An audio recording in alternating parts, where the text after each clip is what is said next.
Hey. I will never not do a finger dance to that show. Well, Good morning, Matt. why would you? Good morning, Chloe. How are you this morning? Oh, I'm great. I definitely changed my shirt Mm-hmm. uh Was during that not the the shirt you were wearing? no, it wasn't because I realized I wore that shirt last week Oh, and I want to make sure that people can like identify the episode, right? So right. Because I usually wear pretty much the same thing all the time. So the you're like, combination of hair color and shirt I can only wear once. right. I get that. I get that. Well, good morning, everyone, and welcome to Hello Weekend. Welcome. We Is made it. I We can't made believe it. it. We did it. And ooh, what a week it has been. What a week. And I don't mean to like start the show off talking about the weather, but it's Too out here hot. in the Boston area anyway. It is far too muggy outside. Yeah. It's already like an armpit outside, and if I wanted to do that, I'd live in Florida. If I wanted to walk outside and feel like someone immediately threw a wet blanket onto me, I would move south. Yes, that's just where I would live. Thank Yeah. you. Trying my best on the accent. Thank you, Allison. Hello, good morning, Allison. Watching from Facebook. Thanks. Thank you for joining Yeah. us today. So I got into TikTok recently.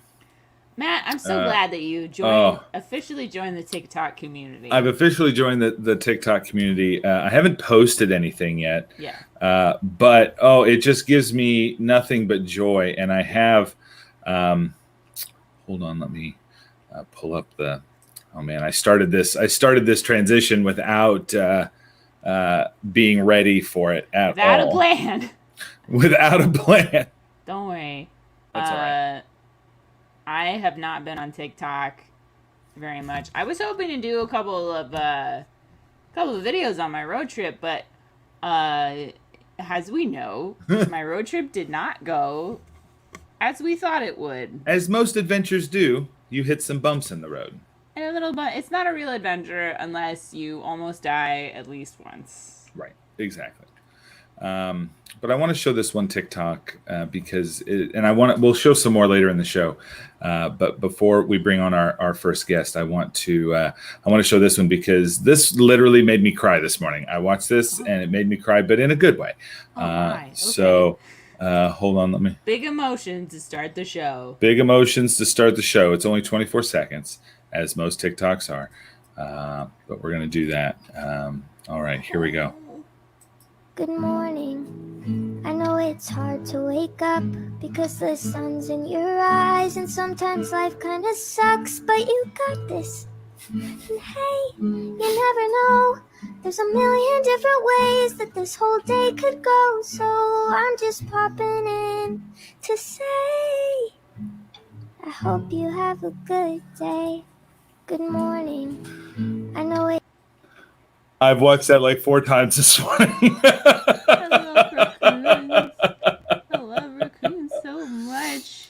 Oh yeah, I just I watched that a couple of times this morning, and it gets me right in that. That's a very good morning song. Right? And but you got this. Raccoons are so friggin' cute.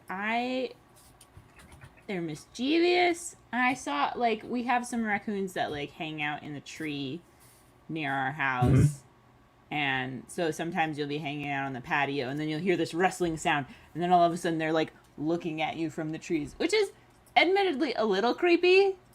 But overall very cute. Right. Overall very cute.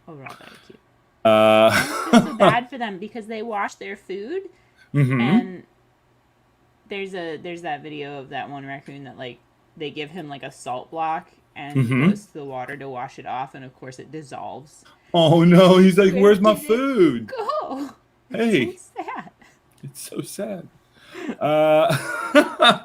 All right. Well, now that the raccoon has told us that it's going to be a good day, let's bring on our first guest. Very excited.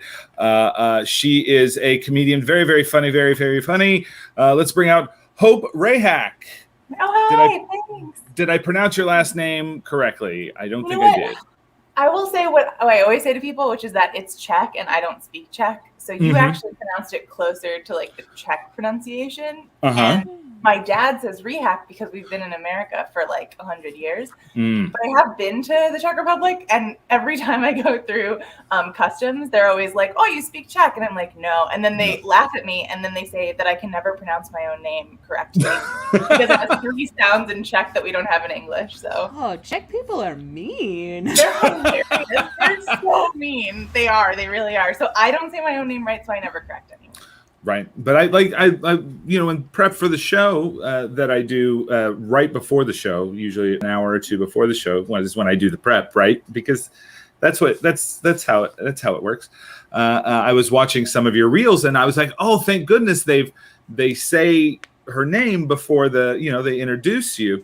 So I was like, Rehak, got it. I'm gonna nail it. I'm going to nail it. And then when I was introducing you, I didn't have your last name pulled up right next to me. So I was like, I'm going completely blind here, trying to remember it and pronounce it correctly. And I did one of those things. I remembered it.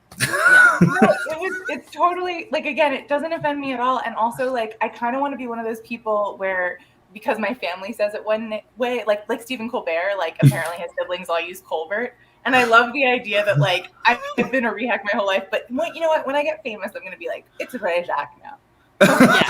Like this real. Well, you have to protect your family, you know. Yeah. Like people are not going to be able to find.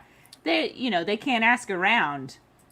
Right. That way. I have the same thing. My last name is 8 letters, and there used to be more vowels. It's not. There's no way that anyone could ever correctly guess how to pronounce it. However, it is useful because if people call you and they try to use your last name, you know that you don't know them. Yes. Right? Yes. Yeah. Although I guess telemarketers now use the first name, which is upsetting. I don't. I love the voicemails that I get that try to sound like it's a very obviously a computer, but they're trying to sound like a person. Like it's like, hello, how are you? Like it does like weird inflections and like tries to be all casual. And you're like, wait a minute, you're a computer. You're a robot. You can't fool me. So Chloe, you're calling us from Chicago, yeah? Hope is calling. Or Hope is from Chicago. Oh God, y'all! Oh, yeah, but I was like, I'm only on coffee number 2. I'm a little.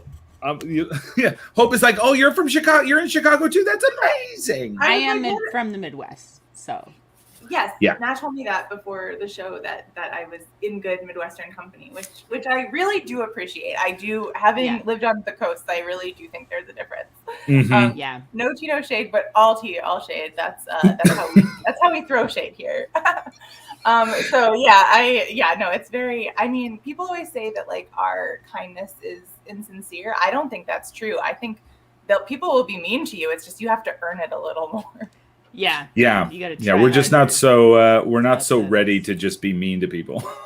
Right. It's like life is hard, winter is cold, but the world is dark. This is one place that we can not make. We're trying to get worse. through it together.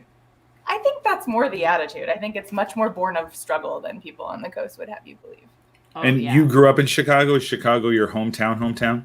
It is my hometown. That always comes up. Everybody always thinks I'm secretly from a suburb. I am from the north side, so there. Oh no, I'm just talking about the area. Wow, like you're if you from grew up. real Chicago. I'm from real Chicago, and I will cool. say the thing that I always brag about is that so I'm in the city. I'm in a neighborhood called like Edgewater, Andersonville. If people know it, it's north of Wrigleyville. That's all you really need to know.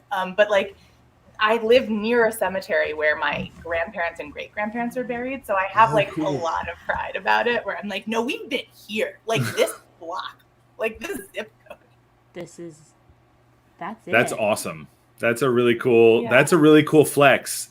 Like that's an awesome flex to be able to have. Be like, this is literally my neighborhood. Like, so do your parents like live in the same house that you were born in and grew up in and everything? Yeah, I was actually born. Actually, the apartment I live in is closer to the apartment where I was born in. But then they bought a house when my sister was born, and they've been there for 28 years. And so they are still there. It's a mile away. I saw them 2 days ago. I see them all the time. My sister is currently living with them. My brother's like 2 miles away. It's pretty like shtetl living is what I always say. It's like we live in a big city, but we live like it's a small Polish town in the 1890s. Yeah. That's awesome. Yeah, I just recently met the woman that my dad is seeing, and she is from a Polish community in Chicago, and yeah, she brought down some food because I was in Illinois this past week, and I was delighted with some sausages and some meats from the fresh prosciutto from the deli down and just so much food. It was fantastic. And she made this amazing cucumber salad that's like got yogurt and sour cream and vinegar and like all this like it was so good. It was so good. Polish so funny. I actually one of the like hacks for Chicago is if you're in a non-pandemic time when it's okay to travel, the best way to get to Europe is on Polish Airlines. They're not paying me for this. This is not a sponsored thing I'm saying, but like it is usually the cheapest way to get to Europe because there's a very large Polish community in Chicago. I'm actually not Polish, but whatever. They fly directly to like Warsaw many times a day. And I will say every time I've gone, I've been like the only non-Polish speaker on these flights. It's very like people have so like live animals in cages and like small babies, and everyone's talking Polish on the flight. I'm like, okay, well, at least it's not Lufthansa. You don't even have to get to the country to like have the Polish experience. You do not. It's you just have to get transitioning en route. 100%. Like somebody's got a fire going. It's like, how are you allowed to light that on the plane? Yeah. Yes, and it's the thing of like where the flight attendants are like, will speak to you in Polish, but it's not like a cute way that like British Airlines, is like, oh, they're really British, and like the French airlines are like, they're speaking to you in French. It's like we just assume you're coming to Warsaw, you speak Polish. I'm like, no. Just trying to get elsewhere. Sorry, can we do English? Yeah. That's and it's like. Yeah, the Polish community is huge. Like, there's still, like, and in southern Wisconsin as well, that it's, like, to the point that there are signs and stuff in Polish, like, out on the street and, like, in front of restaurants and stuff like that. Like, it's pretty big. Is the Czech community as big, or is it... Okay, so you guys are really getting into like Chicago ethnography, which is like kind of a thing for me, but like I do kind of. We knew that. We did our research, Hope. Yeah, we did our research, Hope, and we knew you were into it. So we're like, let's talk. No, I also hate when white people like get really into their ethnicity. It's always like a red flag. So let's not do that. But like, but I will say that like Chicago has always been segregated, but within even like people think like white and black segregation, yes, but even within that, it's been like segregated on all sides for all those ways. So the story that I've been told coming from Czech people in Chicago for like 4 or 5 generations, because I can't do that math, is that the Czechs were considered like neutral during the Al Capone times during Prohibition. Oh my. And so like I have a great grandfather who apocryphally, I have not been able to verify this, was like a driver because they used like Czech and Polish, mostly Czech people to be like, they're not Italian, they're not whatever the other people, running moonshine are. So they were just considered like, you won't get killed because you're like this other thing. Y'all are chill, you can stay. Kind of, yeah. Like Switzerland. So they were the Swiss of the White Chicago gang wars. White Chicago prohibition. Funny, you don't see that in Boardwalk Empire. I don't know. You know what? I haven't watched it because I know I'll be annoyed. That's fair. That's fair. Steve Buscemi is a delight in that show.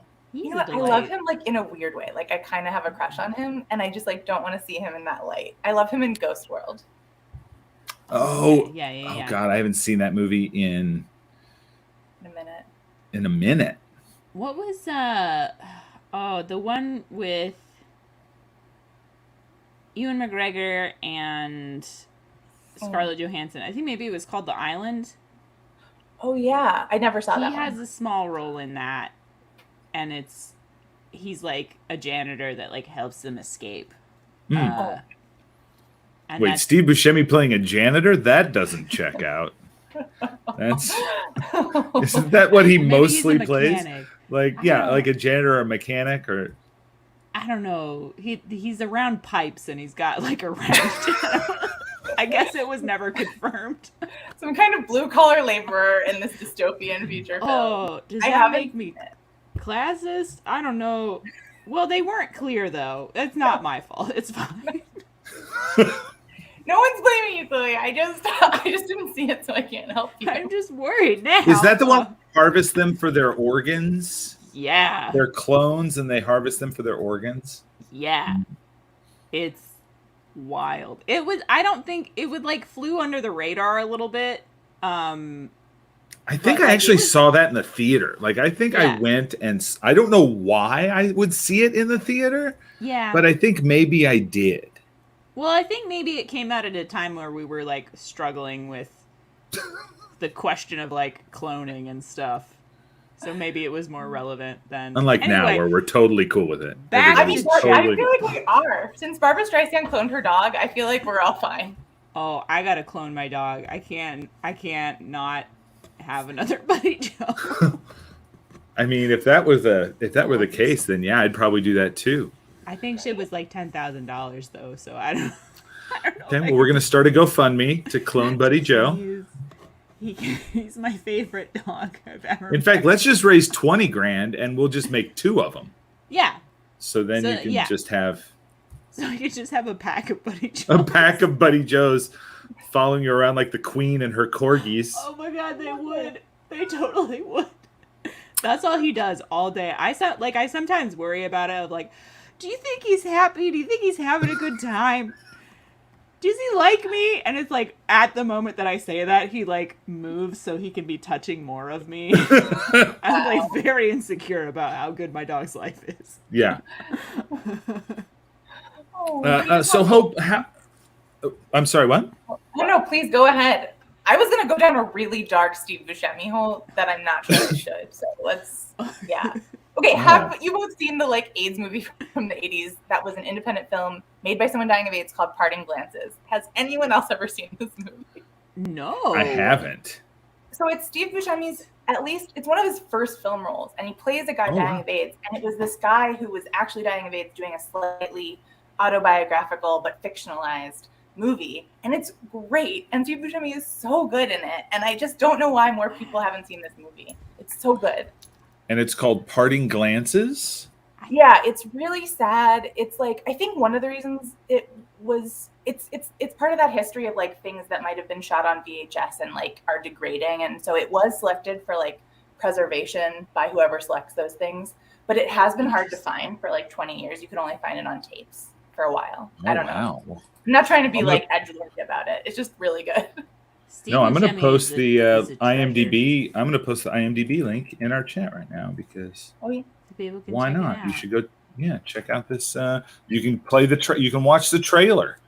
The trailer really captures it. You can really, it nails Steve Buscemi's very good performance. Oh, good. The thing that got him on the radar, I believe. Yeah. To play bit parts in Adam Sandler movies. Yeah.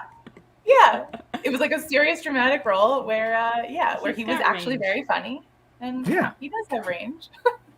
Absolutely. Weird character actor fan, like a lot of weird people. Oh, I am a huge fan of Margot Martindale. I'm gonna name my kid after her. I don't know. She's just. I get it. She's great. Who's Margot Martindale? Is she in this? Character actress Margot Martindale. Oh my God! Oh no! Have I offended? Did you not see BoJack? No. Okay, it was a running joke in BoJack Horseman of like Margot Martin. It's always character actress Margot Martindale keeps popping up and like. Oh, I love her. Either saving the day or like causing. Yeah, it's so good. But yeah, she's one of those people of like. you don't necessarily know her name, but you see her face and you know who she is. And so I watched Blow the Man Down on Amazon Prime. Really good. And she's like a crime boss type character. Amazing. And I also, my favorite role that she was ever in was, remember when they were doing all those like vignette movies and they did Paris Je t'aime? Yeah. Did you see that? Yeah, a million years ago. I don't remember her. I don't remember this part. So I think it was the last one. And she is like she's a person that's like, she's American and she's taking a French class. And so like the whole time she's speaking like terrible French because she's narrating an essay that she wrote. And it's footage of her like going to Paris and stuff. And she was like, you know, it's like an essay for a class, but it's like really beautiful and genuine. And she's like, and I was in love with Steve, but that was stupid because he left. And then she talks about like going to Paris and like falling in love with Paris like after she had this huge heartbreak. And it's just, I think about it like probably once a month at least. God, I love that. I'm gonna go rewatch that because I think I saw that in theaters like in high school and I have not revisited. Yeah.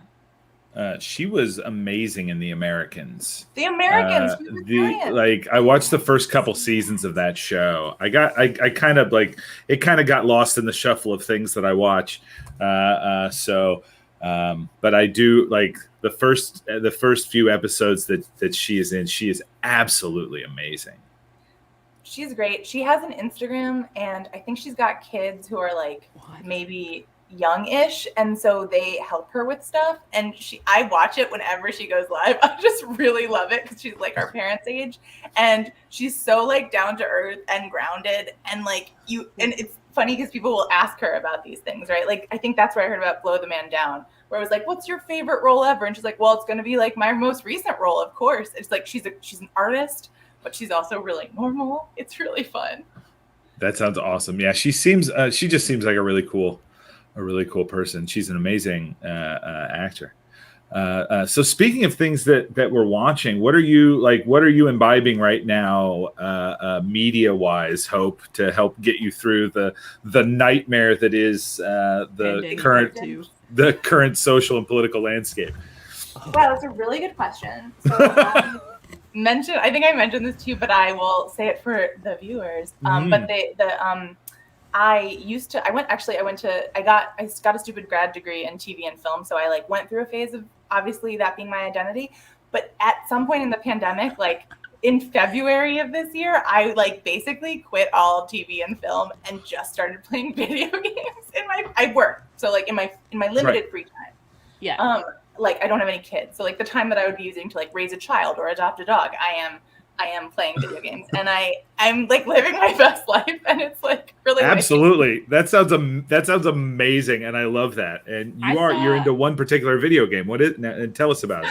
Oh my God, guys! I'm so deep with BioWare's Dragon Age series. I've played all three, like a lot. Like you know how Steam tells you how much you've played, setting to be how much I've played. And I've talked to other friends because they came out in like 2009 to 2014. Mm-hmm. So a lot of people played them a long time ago. I am coming to them late. And they're amazing games. They're amazing games. And I mentioned it to a friend who plays. I was like, I played like 600 hours over 6 months. And he's like, wow, I've been playing that game for 10 years and I've played like 200 hours. And I was like, wow, interesting. Oh, it's 600 hours over 6 months. So 100 hours a month. Okay, listen, I hear how it sounds. No judgment. Listen. There's no judgment here. No, I hear it too. It's not great. Yeah, it's not great, Chloe. If it were smoking, I'd be dead. If it were drinking, I'd be in rehab. It's not cool. I feel your pain because I have I play Animal Crossing. We have a house Switch, and this is where we start comparing Dragon Age Inquisition to Animal Crossing. Heck yeah, do it. It's just that I've had to limit myself to, and actually, my roommate Scott who is the one who like actually owns the Switch and like started the island and everything, he has lost interest in it because he realized that it's like capitalism light. And I totally get that. But if it were as easy to make money in real life as it is in Animal Crossing, I'd be out there every day hustling. Every day. But I had to limit myself to like making, so the money is bells. I had to limit myself to making 50,000 bells a day, and then once I've made that money, I have to stop playing. I really do love that you limit yourself. I don't, in part because I'm like, why? Like, I would if there weren't a raging pandemic, but I'm like, what am I supposed to be doing? What else am I? Right. Well, and I also have, because I got a concussion, I also have to limit my screen time. So it's a little bit, it's also a little bit like for my actual health. Oh, I'm sorry. So, don't feel bad. I do. I would play a lot longer. Hope's like, I overstepped there. I'm sorry. I'm really sorry. Oh, no. You didn't know. You don't have to be sorry. Have you ever considered do you stream, Hope? Have you ever streamed any of this stuff? I will say, like, what you're both talking about with Animal Crossing and me streaming my Dragon Age playing is the intersection of my two of my closest friends from college, Crystal and Janie. I don't think they're watching, but they will later because I'll make them. We're on like Crystal a group chat, Janie. you know, Mm-hmm. and they both play Animal Crossing and I don't. And Crystal has been asking me to stream Dragon Age. But the thing about Dragon Age is that it can get kind of erotic, and I just feel like it's private. Oh my! You can have like lovers in it, Chloe. Like there are a lot of romance options. Mm-hmm. And it's not a major part of the game. As I've said to friends, I'm like, you have to play like 16 hours to get like one kiss. That's not the focus of the game. It's a subplot. But yeah, you don't immediately get the bone like immediately in the game. No, that's what keeps people going, though. It is. It's like a carrot. It's like, okay, if I just like solve these stupid fucking quests, then I will get a lover. Well, that being said, Hope, I think you would know how to navigate it so where you could steer clear of the erotic, or to do a later in the evening stream where you can be like, okay, now we're going to get into late night Dragon Age. Dragon Age After Dark. Dragon Age, yeah. They're very like PG-13. Yeah. Like they're not like it's just like, but it is. But there's nudity. There's also nudity in the game. There is nudity, and I will say that beyond the limited sex scenes, which really do feel like a fade to black PG-13. Yeah.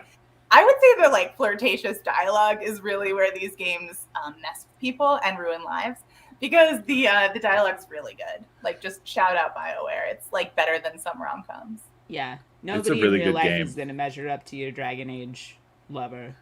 No, the guy I'm currently seeing knows very well that is true. I talk about that a lot. I'm like, I know you can't be a rebel mage named Anders, but I wish you could be. Well, if you ever want to come on to 2MB and play video games, we do lots of video game shows. Tonight we're doing from 9:30 to midnight. We're going to be streaming the Friday the 13th video game. We got a bunch of us getting ready to play that. It's like $15 on Steam right now, so a bunch of us got it. Scary. And have you heard of this game? Do you know this game? I've heard of it. I'd love to watch that. I am playing Dungeons and Dragons in person tonight, so I will miss it. What did you tell us about your character? Yeah. This is going to be the next part of the interview, is you telling us all about your D&D character. No, because I do want to sleep with human people again someday. I think you gave that right up the Hold minute on. you started on the show. Sorry. Is this a spicy D&D session?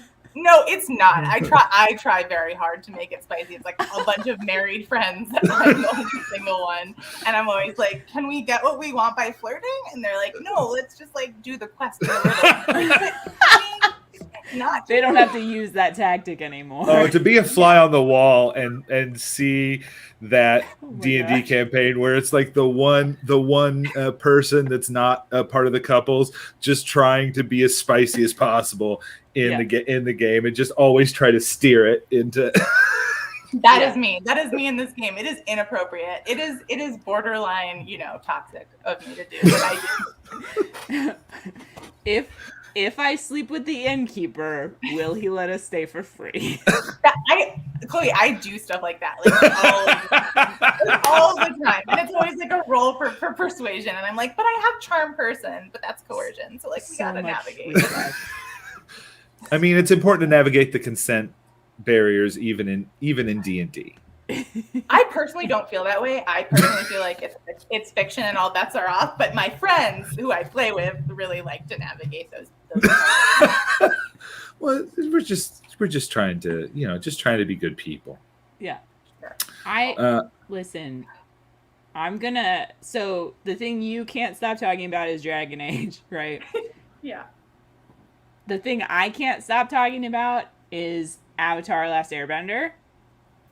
And this segue is perfect because guess what? They're coming out with a role-playing game. Oh, hell yeah. There you go. So excited. And it's like, I used to be one of those people that was like, I don't know, I don't get like Disney people that like wear Mickey Mouse on all of their clothing all the time, right? I was like, I don't get it. I don't know what they're doing. Like, I understand people who like love Disney World and go all the time. I love absolutely. But like the people that like adorn themselves with Mickey Mouse things and like they have a Disney room or house, I was like, I don't know. That seems like a lot. But now, I feel that way about Avatar: Last Airbender, and it's just like, it just feels normal. It just feels normal, and I'm like, yeah, why wouldn't I like have subtle Avatar decorations as part of my home decor? Why wouldn't I do that? And like I'm with you. I've seen both series. I've seen Avatar: Last Airbender. I've seen Legend of Korra. I started reading all the comics. I've read the 2 novels about Avatar Kyoshi, which are absolutely fantastic. And I've started listening to the podcast Braving the Elements with Dante Bosco and Janet Varney, who Dante Bosco is Prince Zuko in the original series, and you may know him as Rufio from Hook. Oh, And I love Rufio. Yeah. Janet Varney plays Korra in Legend of Korra. And it goes through the entire series episode by episode, and it interviews a bunch of people that were involved in the show, and I'm like, I can't stop listening to it. I'm absolutely obsessed. That sounds so good. That sounds so good. One of those people.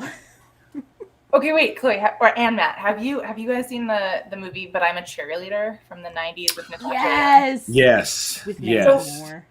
We've all Isn't that Natasha? Yes. I don't know if I think that's how you pronounce it, but yes, but the guy who plays Rufio in Hook is also in a bit part in that, and people always forget, and every time I rewatch it, I'm always so happy to see him, because it's like only a couple years after Hook, and he looks kind of the same, and you're just like, oh, he still looks the same. I'm pretty sure he's like 40, and he still looks the same. Yeah. And he looks good. He's so handsome. Yeah. He's very handsome. I mean, he's a catch. 100%. 100%. Like, he's Dante done a bunch of Bosco, if you are watching this, First of all, we got to get you on the show. please come on the show. And maybe Rachel date, could reach out to him on Twitter. maybe we could. Us. I mean, I think my wife would be okay with that. I think if it was a celebrity, I think my wife would be okay with. Yeah, you got to put dating him on someone. your list. Yeah. Yeah. Right now, Ted Lasso is at the top of our list. Not Jason Sudeikis, Ted Lasso. Specifically, yeah. Yeah. Hope like you leaned in with a smile at that point. Well, I mean, You're like, go for on. like a year or however long, people have been telling me to watch it, and I'm not one of those people who avoids popular things at all. Like, I will go head first, Mm-hmm. but I just avoided it because I was playing Dragon Age, and my mom and sister like had an intervention with me this week where they were like, you have to watch it, and they force fed me the pilot. So now I know what you're talking about. And yes, Oh, you can't. Once you've seen the pilot, you can't stop. You can't stop. It's so good. We're in the second season right now, and the last couple episodes have just been. They did a Christmas episode, and it's just it's so good. It's so good.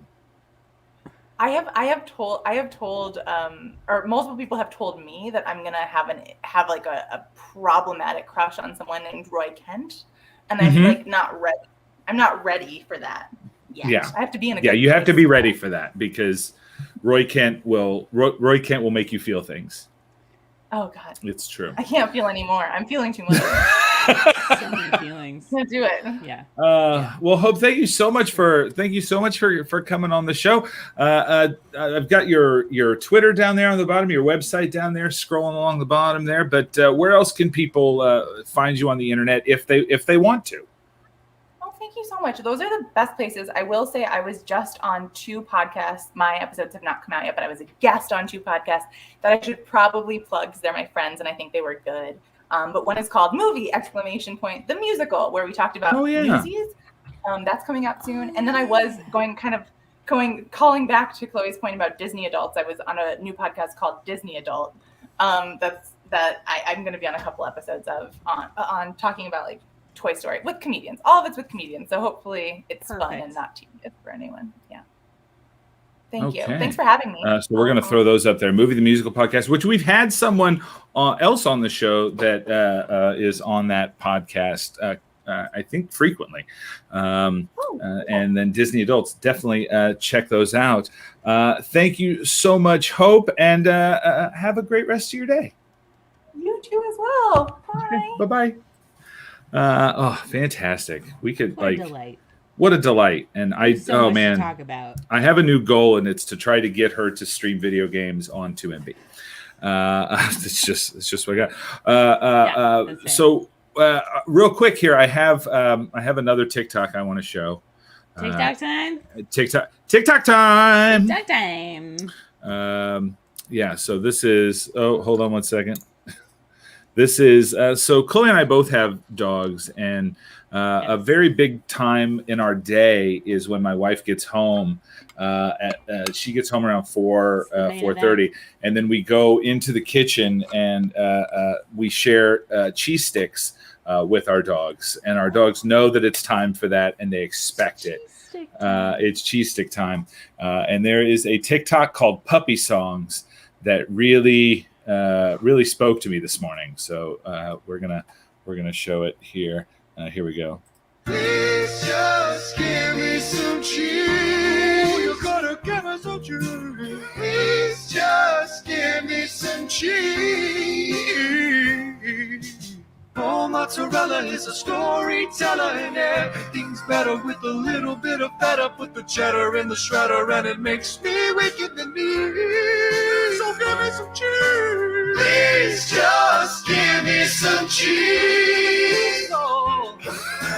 Please just give me some cheese. It's my culinary fantasy. It's sitting right in front of me. So please just give me some cheese.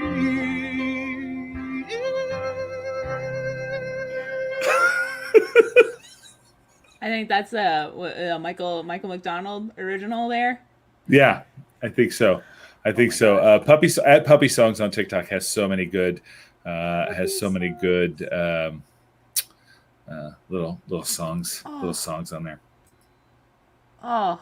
Yeah, and anytime there's a crumple of a cheese package or something in the kitchen, all of a sudden I'll hear like I'll hear Gracie get up out of her kennel and shake.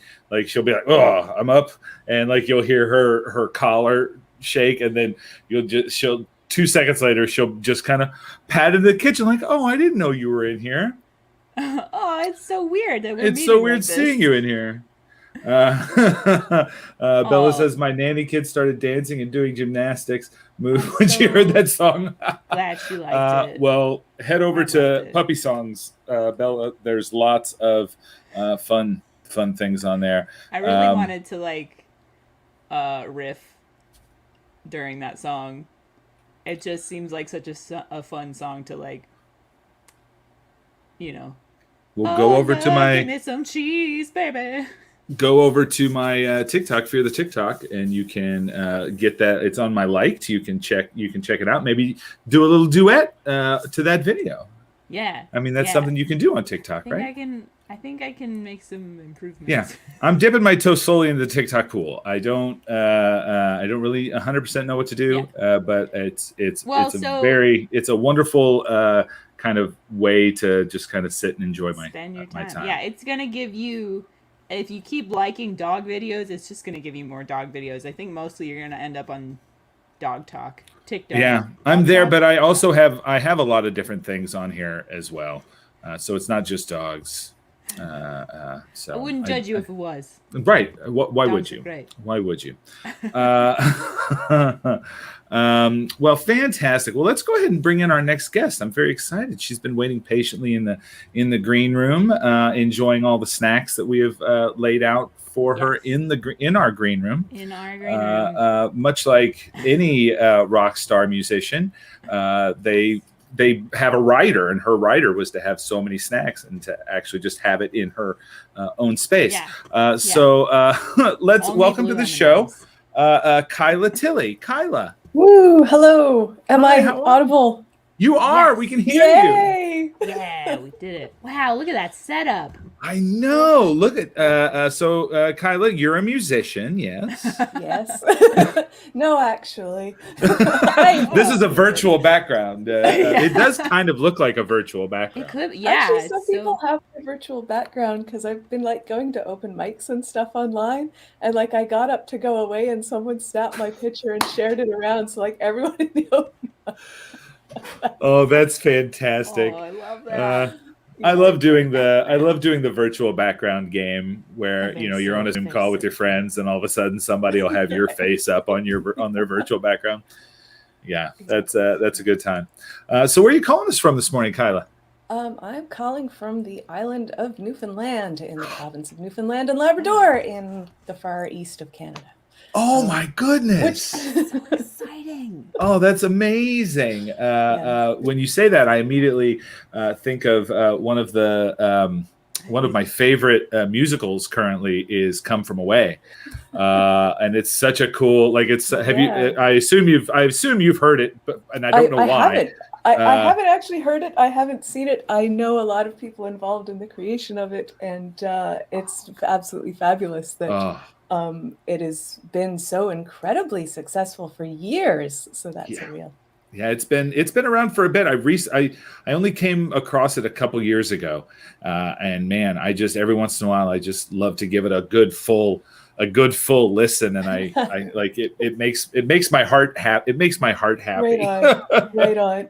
Yeah. So are you from there or? Yes. Yeah. Okay. I'm from here, and I've been living on the mainland for like 13 years. Actually, I was living in Montreal, and I am calling myself a Montrealer, and I was very happy there, and I was never going back to Newfoundland. And then the pandemic hit, and Montreal wasn't so great, and Newfoundland started to look really nice. And so that's fair. Yeah. It's been a year now, and I was like, oh yeah, I think it's actually. It was the middle of July when we first came back, so it's. Oh, that's so crazy to think about, of like how much time has passed. Like because I just realized that I moved into this house last August, so I've been here a full year now, and it doesn't seem, I still haven't finished repainting my bookshelf, putting my books away. Yeah. Anyway. I mean, I still have boxes that I haven't unpacked in 7 years. I'm getting ready to just throw everything. I'm going to go and I'm going to find that box, and everything in that box I'm just going to throw away. I was like, I don't, or I'm going to donate, or I'm going to recycle. Don't look in the box. Don't even look in the box. I'm just going to take it think and about it. I'll put it in front of the fire station, like a baby. Oh no! You said, go through this. Take what you want. Take care of them, please. Totally reasonable. So Kyla, let's get back to the music. We'll get back on track. Sorry. What have you been working on recently? What kind of music do you like? What are you playing? Whatever you want to talk about. Okay, well, I'm a singer-songwriter. I play guitar, I sing, and I write about everything. And so during the pandemic, I started like broadcasting on Twitch, and like not really like, I haven't been like, I'm going to be a Twitcher, although now I think I'm like, I really like Twitch. I think I'm going to be a Twitcher. Twitch is fantastic. We're going to throw your Twitch stuff up on screen here in just a second. Sweet. Wonderful. But I do a show, so twice a week I write songs on Twitch. So I've been here writing songs in front of people. So it's like I already wrote songs about everything. Like that was already like, actually sitting here in your conversation, I'm like, oh, I've got a song about painting my house. Oh, I've got a song about like going through stuff that I haven't got rid of. Sort of. I have a lot of songs about cleaning my house. It's something I'm obsessed with. I'm obsessed with Marie Kondo. Same. And getting rid of stuff and being minimalist. And now here I am surrounded by things. Yeah, so with the writing on the show, it's like every week it's like, okay, I need something to write a song about. So I already wrote about pretty much everything, and now I write about absolutely everything. But when I'm not singer-songwriter Kyla Tilley, I'm the lead guitar player of Molt, which is a progressive death metal band. That's me and my husband. And we haven't been super active during the pandemic because I've been me on my screen here. But yeah, that's the other. So I'm a huge metalhead. I really like folk music, I like metal. I really like prog. Yeah. There you go. Kind of a proggy folk. A lot of my folk stuff is kind of proggy. I was listening to your Bandcamp this morning while I was. I love when we have a musical guest on because that's the soundtrack to my to putting everything else together and and kind of my morning. And it's I love it. I love the I was listening to more of the your folksy stuff, and it's just such a wonderful thing in the to just kind of come alive with my cup of coffee while I get ready for the show. Good, excellent. Good to hear. Yeah. And so did you have maybe something like, I don't know, do you want to play a little something for us? Yeah, I could play something for you. I've got a few. I had a few options. I was thinking I thought I might play. Now I'm kind of like, maybe I should play my song about painting my house. Oh, I mean, we've got time for you to do. We've got time for you to do a couple songs. Do a couple things. Okay, right on. So I've got. You can hear my loud, clicky keyboard, I'm sure. Yeah, that's okay. It's soothing. It's good. We like the ambient music or the ambient sound. Yeah. Well, I was gonna try. I wonder where that went. Oh, there it went. Haha. All right. I was gonna pull up lyrics because this is relatively new. Yeah. All right. So I moved into this house, and everything was purple. And you might think, like, if you go look at my website and my last album, like the primary color is purple. So you'd think Kyla would be like super happy with her purple house, but Kyla thinks that walls should be white, and that is just the way things are. That's fair. And so I painted everything white, and it turns out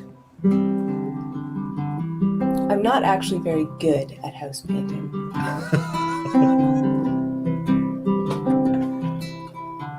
Paint settled in the fibers of the carpet on one edge where the paint was less, the tape was less secure. I soaked it up as best I could, but latex hardens much too quickly for my reflexes to snare. Well, there go all my efforts for a clean job. There go my endeavors for a perfect home. But in the grand scheme of things, I guess it doesn't really matter. In the grand scheme of things.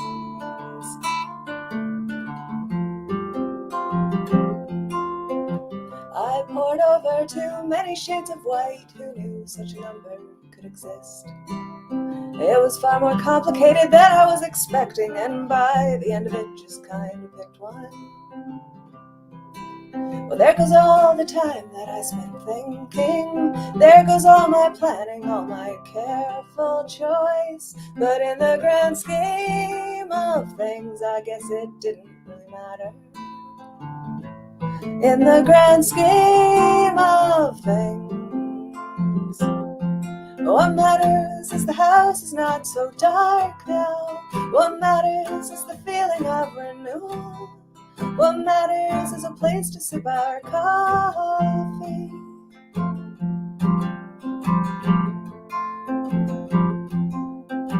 So many ragged edges where a hole was cut for piping or a molding isn't quite flush to the wall. I broke so many tiny brushes made of foam just trying to jam that paint to those corners. But when I was all done, there were still spaces, places that I missed where the old shows through. But in the grand scheme of things, I guess it doesn't really matter. In the grand scheme of things, what matters is the house is not so dark now. What matters is the feeling of renewal. What matters is a place to sip our coffee. What matters is the house is not so dark now. What matters is the house is not so dark now. What matters is the house is not so dark now. Oh, fantastic. Oh, I love that. Oh, me too. Oh, Thank you. Good. that's such a wonderful, like, just the imagery in that song. Just, it's like, you just got to be happy for what you have and happy, for the changes that you do make, right? Yeah. And, Yeah, exactly. It's very like Exactly. funny and human and soothing. All at Yeah. once. Good. and it makes me want to repaint my walls. Like, it literally, I'm like, oh, like, we're going to be repainting a room soon. And it's like, yeah, like, it's gonna, like, it might not be perfect, but you're like, you've got to make nice. it's gonna be nice. It's gonna be, and it's something that you did, right? It's something that that you can kind of take pride in that as well. Oh, so wonderful. Yeah,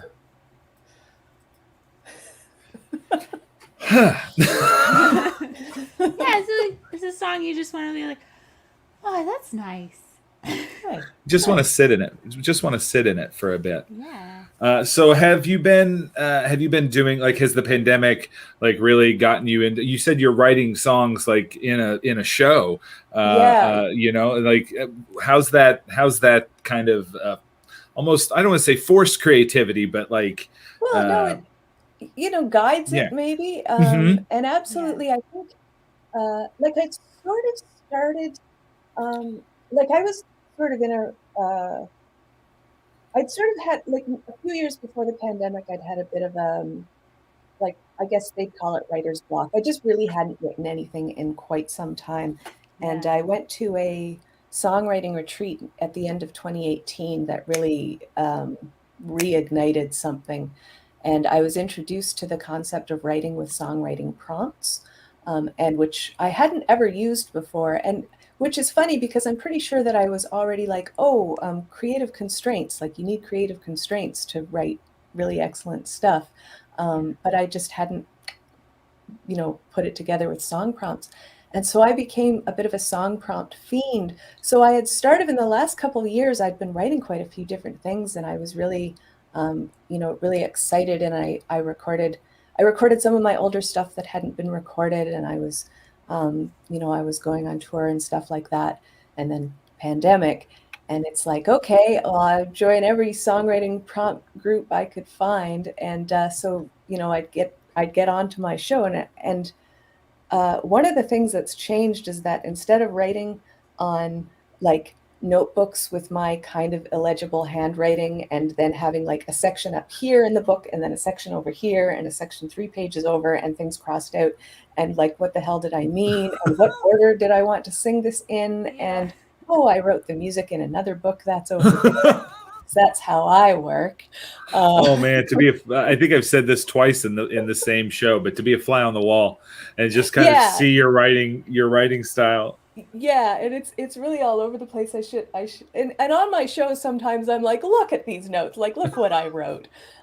This is ridiculous. What was I thinking? What did I mean? So now I do it on the screen so people can see. So I have these very like nicely, well, they're still a little disorganized, but they're much more nicely organized files.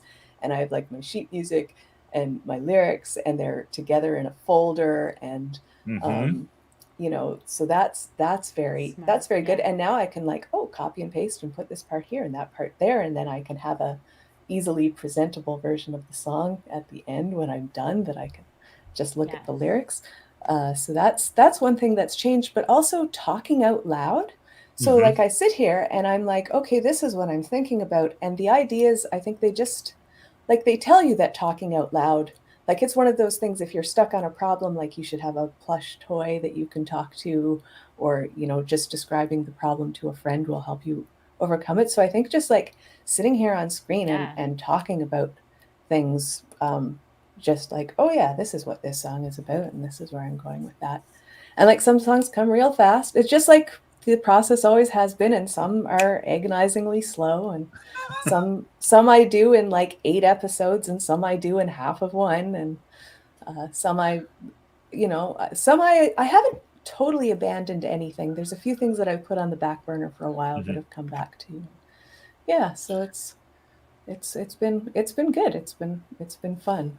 I love that you don't limit it to one song per show, where you're like, hey, like the songs just come, and if it takes me 8 episodes to do it, it takes me 8 episodes to do it. If it takes me one, great. You know, but you're just I love that it's just you, like you're still letting it all kind of meld and happen. That's really awesome. And let things settle, and sometimes it's like, oh, I've got the idea for that, and I finish it off the show, and then I play it on the next one, kind of thing. So it's good. And then when I began streaming, I was just like, this is what I'm doing today. So it was like I changed my strings on it, you know, like I did things like that. And then I kind of fell into this, like, oh, the songwriting is, you know, that's kind of what I do. So that's kind of fun. But then it was like, well, I have all these songs and I haven't been practicing them. So I guess I'd better add a stream where I just sing my songs. So. Yeah, I mean, and that's the beauty of Twitch, is being able to really do whatever you want to do. And that's awesome. And it looks like we're gonna I've put your Twitch in the chat. But if you haven't already gone over to follow Kyla on her Twitch, do that now. Go over there. There's the link. You can open it in a new tab, so you can keep watching our show, and then hit that follow button. Well, how often do you stream? 4 times a week. So Monday mornings I play songs. Wednesday and Friday afternoons I write them, and on Thursday nights I kind of relearn things. I practice stuff to put back into the set. So so that's really such a good. I love that schedule. Like that schedule really lends itself to like keeping sharp on stuff, and I love that. absolutely. And so like on Thursday's show, like yesterday, I added 2. I made sure that I had 2 new songs back under my fingers, and then I add them to my streamer song list, and so Monday I'll be able to play them. And I learned about half. I pulled up an old one that I haven't looked at for like a year. In fact, I know it was a year because it was dated August 5th. 2020, and I was like, wow, like I thought I finished this song, but like there's no transition between the verse and the chorus. Like I obviously have more work to do. So that happens sometimes on Thursdays. I do that. Yeah, a lot of what you've been talking about is very similar to like the way that I write poetry and work on poems and stuff, and like working from prompts, and then like coming back to stuff of like, oh, this, I thought this was finished, it was definitely not finished, or like even being able to take things like things that are going slowly, it's because the part that you like is maybe it's a different song entirely, or it's a different poem entirely. And you like being able to pull from things that you already did and reference that is like really cool and fun, and like, you know, talking out loud about it, or seeing it again after a long time, like it's always ways to get new perspectives. Yeah, absolutely. And like the time away is what like gives you that kind of freedom to be like, oh, like I'm going to just cut this part out of the song. Like it doesn't have to be there. Or like you say, like, oh, actually that part would be really good for this song, and it doesn't fit this song at all. But at the time you're like, this is what I have written, so it goes together, you know. So this is one thing and it will never be apart. Now, have you and your husband done streams together? Have you all done your music on the Twitch yet? No, and it's something that I do want to kind of get him to come in at some point. But he is very busy, and getting him and my schedules to work up is You just got to get him in the studio. easy. Even though we live together, you'd think it would be really easy. No. Oh, so But yeah, it totally isn't. honestly, it's like harder to schedule with people in your own house because it's Yeah. like, yeah, we could do it later. Yeah, exactly. And then when you're both in the same space, you're both so tired, and all you want to do is like spend time with each other and watch Schitt's Creek. You know, I mean, I don't know. I'm laying a lot of myself on Projecting this. quite a Right, bit. I'm projecting a Mostly lot we sit there. on the couch next to each other and take turns playing video Yeah. games. But... Oh, what do you all play? We talked about video games earlier with the Hope playing Dragon Age. What are your video games of choice? So Sundays before the pandemic, for a couple of years, Sundays are called Sunday Souls Day around here because I wake up, I make sure, because I'm a musician and I was in a whole bunch of bands, and I had like rehearsals 5 nights a week and shows and other shows to go to, and there's talks because Montreal was really vibrant and there were so many things to do, and if I said yes to everything, then I would never have a day off. So I made this pact that I would never schedule anything on Sundays, and on Sundays I would get up very early and play Dark Souls for 12 to 14 hours. Wow. Dark Souls. I played Dark Souls over the course of a year on Sundays, and then I played Dark Souls 2 over the course of a year on Sundays. And then right before the pandemic, Yakuza Zero went on sale. And my husband, I can't remember I think he wasn't working, like he'd stopped a job or whatever. And he was like, I've got 2 weeks, I'm going to buy this game and play it. And so I was preparing like for the tour. And so I kind of like watched him play, you know, and I was like, oh, I think I would like to play this game. And then the pandemic happened and I didn't have to go on tour. So I played all of Yakuza Zero in 2 weeks. And then there was like Golden Week or whatever. So we just bought the entire franchise. And these are not short games. These are not short games. They're not short games. And by any stretch. I am a completionist. Oh, so geez. When I play, like for me, like I don't know how much you know about these games. But they have had a profound influence on me. I've actually written a song about it. Kiryu and me are both Gemini, and we're like the same age. Like, well, I'm kind of in the middle. Like he starts at 37 and it ends at he's 48 and I'm 41. So like I have this, like I just identify with him immensely. And like, anyway, there's like hostess dating. So it's very important to me that I sleep with every hostess. And like, it's important to me that I play darts and I get all the darts championships. And, you know, I do all the jobs. I do all the sub stories. So, you know, when I finish, like it's when you're done with the game, you're done with the game. I'm done with the game. And then I have played through 0, 1 through 6, Dead Souls, which is a spin-off where you shoot zombies, and I love it. And apparently I'm the only person in the world that loved that game, but I loved that game. And it has the best hostess outcome because once you sleep with the hostess, you can give her a gun and bring her in to shoot zombies with you. Well, I mean, it's only fair. It's only fair that you do that.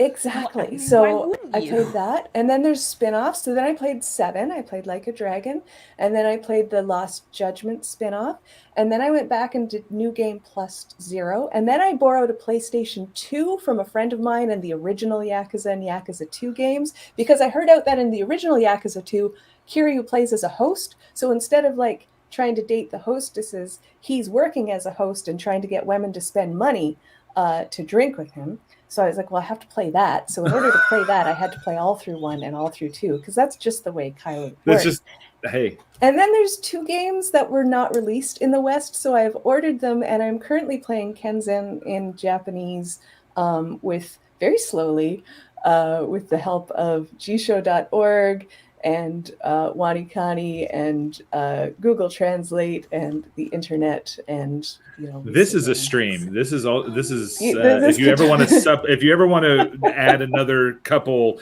days worth of streaming onto your already busy streaming schedule, that would be people would watch you in droves play these games to completion.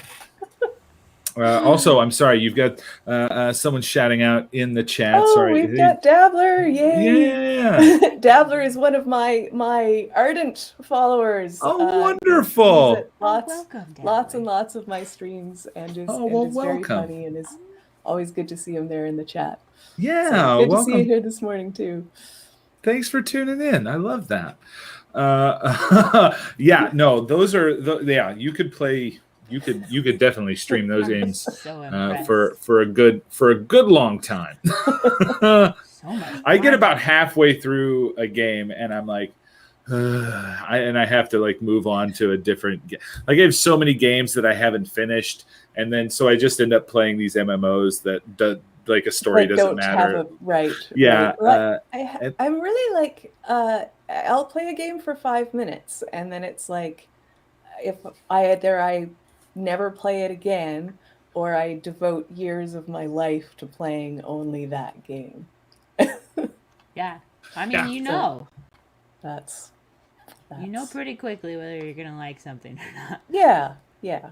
And same with like, I am not a person who will read a book if I'm not enjoying it, and I will not watch a movie. I will leave a movie theater if I am not enjoying myself. And then my husband is a person who has to he has to read things to the end. He has to watch movies to the end. So it's kind of funny because we'll watch movies together and I'm like, well, this is terrible. I'm going to go do something better with my time. And he'll be like, damn. And he'll be like, I watched that. It was such a bad movie and I suffered alone. But I watched it. I really want to, at every opportunity that I have, I try to remind people, like, if you are not enjoying a book, you don't have to finish it. No one's gonna know. The author's not gonna be personally offended. You can put it down unless you're an asshole and tell them. Yeah, unless you go on Twitter. I started your book and I stopped it. But if you're gonna do that, you probably shouldn't be on the internet anyway. Yeah, exactly. Question here in the chat for you, Kyla. Do you write a lot of acoustic? Do you do a lot of acoustic stuff? Yeah, so most of my Kyla Tilley folk stuff is acoustic, almost. And like the song that I'm writing about, the Yakuza game, will have blazing electric guitar in it. But for the most part, most of the stuff I record is my albums are kind of about half just vocal and guitar and nothing else. And then some of them have bass, some of them have drums. But I'm very acoustic. What would you say is your favorite of all those instruments there in your background? Which would you say is your favorite? Oh, well, this is my classical guitar that I've had since I was 15. Really? It's an amazing. It was made in 1971 in Japan, and I bought it. I bought it from a man who he didn't play it anymore, and he was selling it, on the buy and sell or whatever it was that you go. And he loved the guitar, and it's a wonderful guitar. And he was selling it not for very much because it had a lot of damage. That the wood was cracked here. But he loved it. But he was just like, I never play it, and it's not fair for this guitar to not be played. And so I was like this 15-year-old kid. And I'd been playing guitar for like 4 years at this point, but I was looking for a good classical guitar because that's how I started out, as classical. And so I went and I played it, and I was like, yes, this is my guitar. And he was like, I am very happy to sell you this guitar. And so I've always kind of like I got the cracks repaired, and it sounds like it's just big and amazing and wonderful and warm, and it just sounds more and more wonderful every year. I'm not gonna lie, that sounds like the beginning of a Pixar movie. Like that just sounds like this like amazing tale of that guitar. I love that.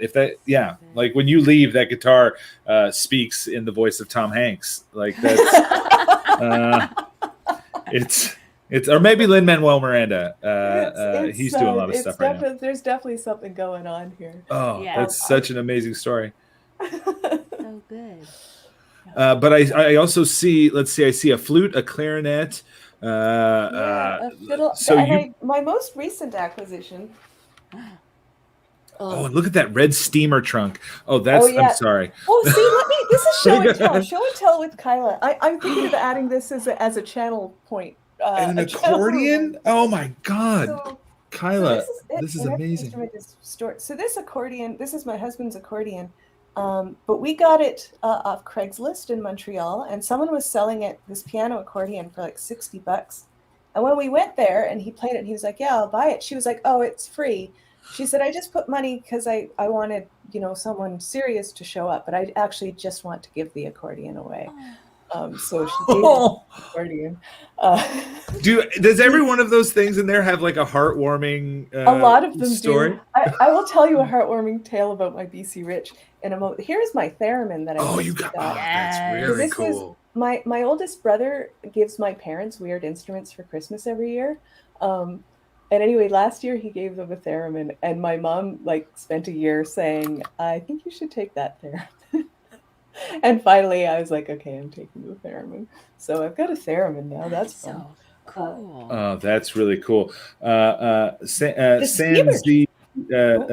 Sans double C. I don't know. Doesn't know what a theremin is. Oh, it's how quickly can I plug the theremin in? It's a.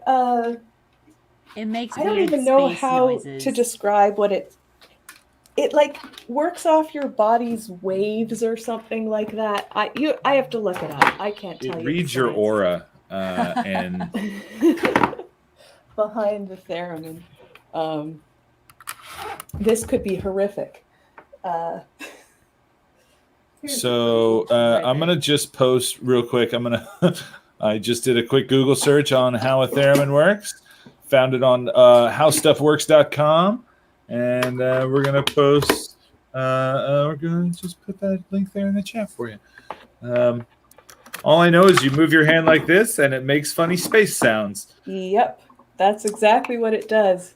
And thanks, Kyla. Thanks, Kyla, for setting up the theremin. I mean, you brought it out. There's no way our audience is going to let that slide. We have a strict play a theremin law here.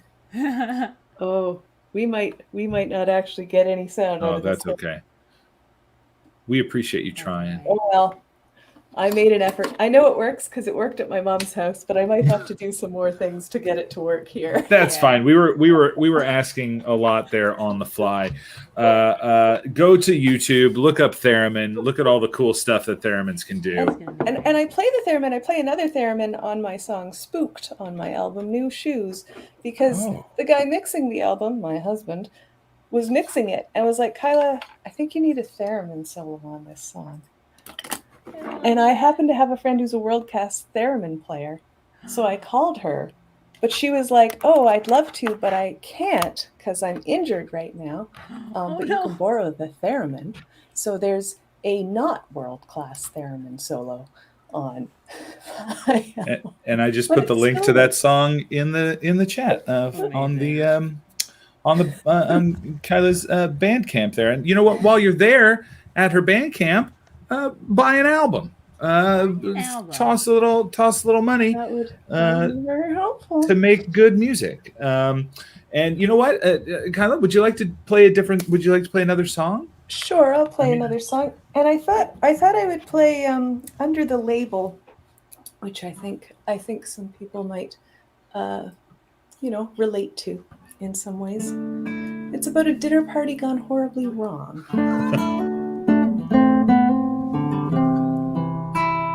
We should have had a lovely time, pleasant evening shared with friends around the table gathered for a meal. set the places all so nicely. Matching linens, place cards too. I was so looking forward to the night. But no, instead we're here in this cave. How did my dinner party become a party of adventurers? I was prepared to face a mountain of dishes. Now I'm facing certain doom. And as I gaze into the gaping maw of death, I ask, whatever possessed me to look under the label on the can of condensed milk? The recipe it promised turned out to be a spell, and the magic baking powder must have lived up to its name. We didn't open up the oven, we opened up the gate.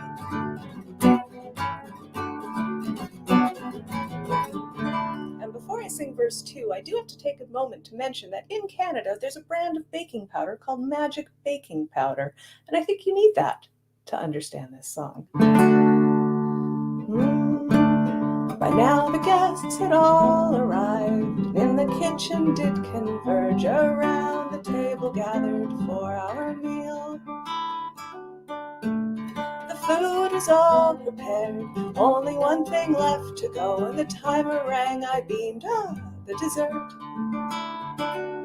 But no, instead we're here in this cave. How did my dinner party become a party of adventurers? I was prepared to seek out the finest vintage. Now I seek some magic sword, and as I gaze upon the teeth that could be swords, I ask, whatever possessed me to look under the label on the can of condensed milk? The recipe it promised turned out to be a spell, and the magic baking powder must have lived up to its name. We didn't open up the oven, we opened up the gate.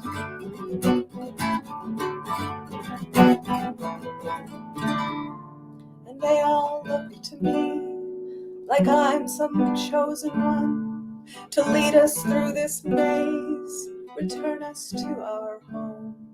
With only oven mitts, craft beer apron for armor, I fear that we are destined not to have but to be dinner. And I wish I'd read less novels and spent more time at the gym.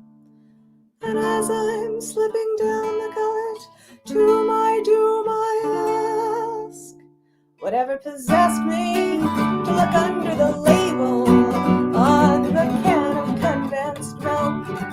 The recipe it promised turned out to be a spell, and the magic baking powder must have lived up to its name. We didn't open up the oven, we opened up the gate. We didn't open up the oven, we opened up the gate.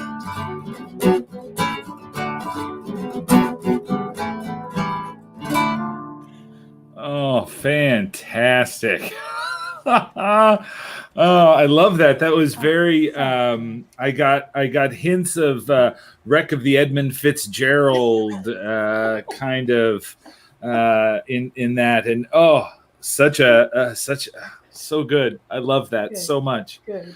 And also Wanted to one know what dabbler. happened. Yeah, right.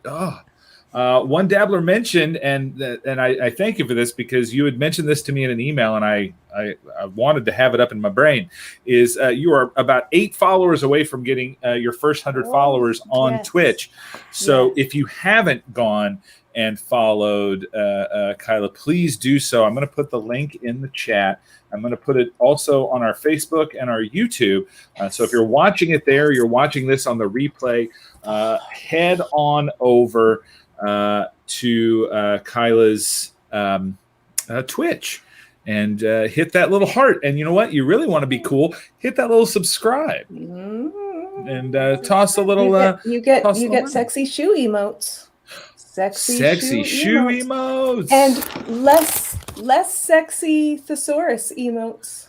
Oh, I don't know. I'd say that thesaurus is It's a pretty sexy. it's pretty It's sexy. probably the most sexy thesaurus emote out there. Oh my God! I think we can I'm safely going to say that. subscribe just for that. Oh, and look, Dabbler's showing off right there. Oh, Dabbler is obviously those are a good. subscriber because we get to see those sexy shoe and sexy thesaurus Us. emotes. I love that. Well, you're I was doing it really up worried right. that I'd misspelled thesaurus. That's all right. That's all right. Honestly, I didn't even notice. And No, I think I spelt it correctly. I was very concerned, though. oh, okay. Oh, good. Well, now I feel better for not noticing that it was misspelled if it isn't misspelled. Right? A lot of my show is spelling, you know. All that. I'll be right over. That's Yeah. not right. Is that the right word? I do Is love that what I'm spelling. looking for? What I am mean, I that's trying what's to great say? about having the chat be Yeah. so active in your show is you can be like, hey, could somebody Google that for me and make sure I Yeah. spelled that right? Yes. And then you wait like 30 seconds for the lag to catch up. And then you've got somebody like one Dabbler that'll be like, absolutely, you spelled that right. Exactly. Don't even have to worry about it anymore. Well, welcome to Twitch. I hope you enjoy. I know that we'll do a little hosting action here, so you can show up on our on 2MB if you're doing stuff when we're not. And Monday mornings we're not doing anything. So that used to be when we did this show, but we switched it to Fridays. Right. Excellent. Well, thank you very much. Yeah, it'll be. I'd love to hear and watch you write some awesome songs. Wonderful. I'd love to have you there. I'd love to have all of you there. Yeah, so head over and say hi to Kyla on Twitch. I'm gonna just do a little update here and see how many you've got. Now you're at 94. You're 6 away. Close. So I'm close. gonna follow you after the show. And thanks for the follow, One Dabbler. Hopefully you'll be able to come and check out some of the stuff we've got on our show. If you like watching people write stuff, you can tune in Wednesday nights at 9:30 and watch our very own Rachel Jane Andelman, who is the amazing human being that books our show. You can watch her write jokes on Twitter for an hour and a half, and you kind of get into her joke writing kind of mind, which is a scary, terrifying, and hilarious place to live. It's Brains usually are. Yeah, right. Absolutely. Do you have? Oh, and you know what? Speak her name, and she appears in the chat. Rachel Andelman in the chat right now. We're singing your praises about the joy of posting. Wednesday nights, 9 p.m. Eastern time. Kyla, thanks so much for joining us today. This was really great. I love your music, and I'm going to be listening to it all day. Yay. Mm-hmm. Yeah, it's going to be the soundtrack for my day. It's been a lot of fun. And you'll have to come back and join us again. I'd love to have you come and sample your songwriting skills for us on the channel. That would be really cool to have you as a kind of maybe do a little I just dropped my video game controller. A little segment on the show. That would be really cool. I wouldn't say no. We'll have our people call your people. They'll do lunch, and then awesome. Well, thank you. Have a great rest of your day. You too. Thank you so much. Talk to you soon. Bye bye.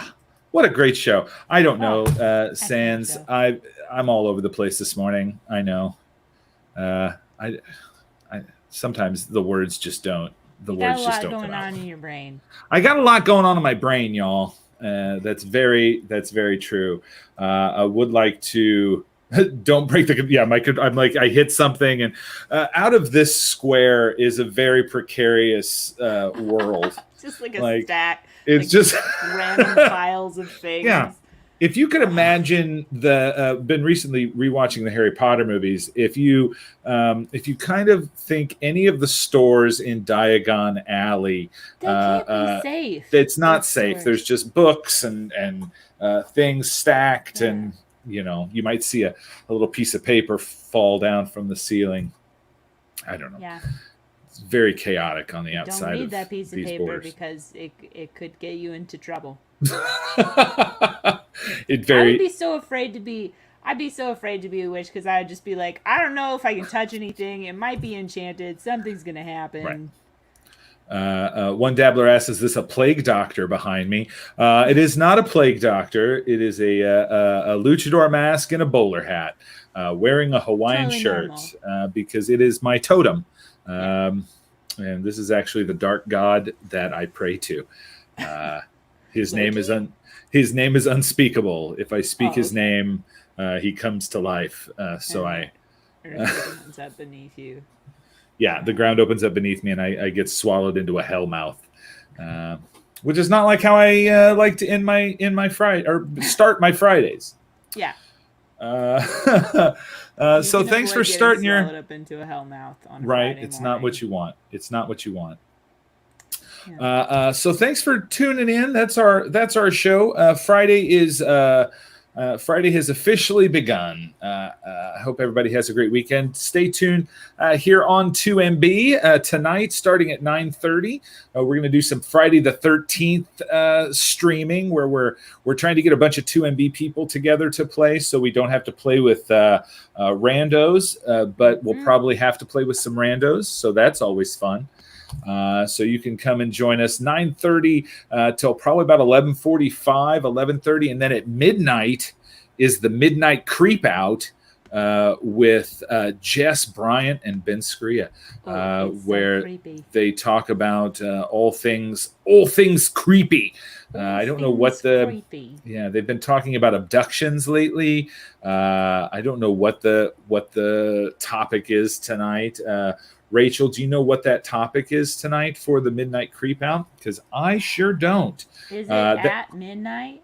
It's at midnight, so it's technically Saturday midnight, but it is tonight at midnight.